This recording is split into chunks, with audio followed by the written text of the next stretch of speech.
A man dressed in a colonial shirt with a leather crescent around his throat. I'm a third generation wood carver. My granddaddy and my daddy did a lot of carving. I got a daughter that can do it and some grandchildren, but they're not interested right now. The thing. Anyway, I started carving actually when I was 7 years old. I found a broken blade in a bamboo cane down by the railroad. And so I got a rock, got that blade out, cleaned it up good, took two popsicle sticks, made me a little knife, and I started carving.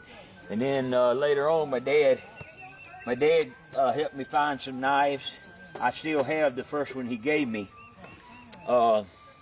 Is this one right here. And this was when I got serious in my teens. I was in high school, and my dad had seen one of these in Ripley's Believe It or Not, and he put, believe it or not, this was carved out of one piece of wood with the balls in the boxes and a ball in a ball in a box and all that stuff. And he carved one, and then in high school, I carved this one. Now, Mr. Ripley used to say, believe it or not. Well, I had two school teachers that let me carve in class, believe it or not. And you'd think he gave me this knife to carve with, but actually I had to cut okra, 6 rows, 100 yards long, every other day. So it was more to it. But it's been halfway around the world with me to Vietnam. I carved with it over there. In fact, this is one of the pieces I carved over there. Is this right here, one piece of wood. Again, it's a ball and a ball in a box, and then the 4 balls with the post in the middle. Now, I do a lot of this kind of stuff, and I found that I'm from Edgefield County.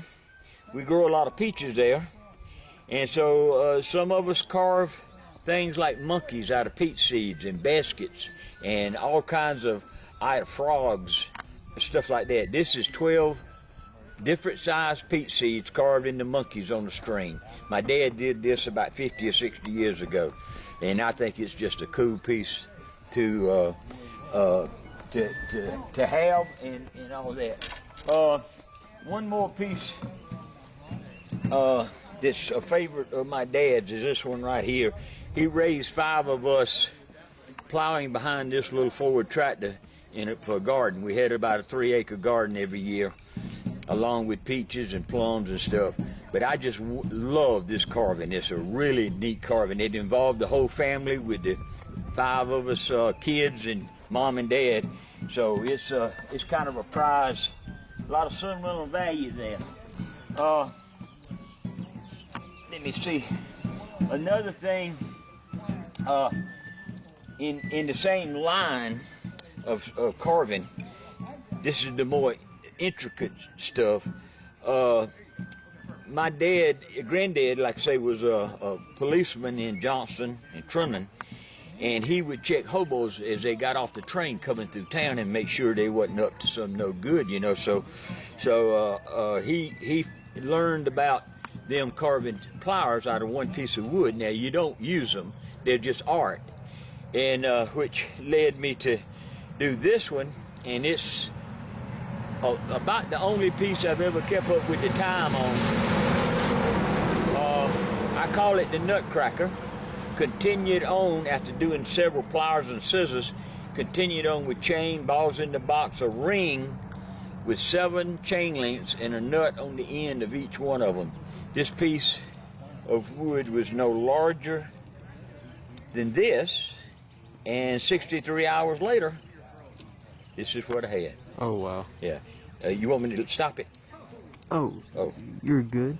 Can you talk a little bit about more of the time period of the 96 times and Well, here a wood carver would have done a wide variety of things out of wood, and limited maybe by, of course, his talent, but maybe his tools.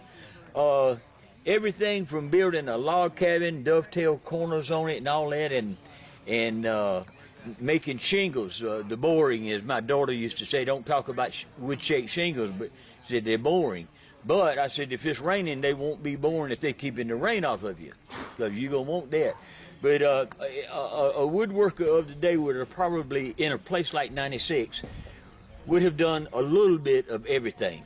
And everybody would have needed spoons, bowls, and platters, and trenchers. Trenchers, the main word is that's what you're doing with wood, is trenching it out to make something.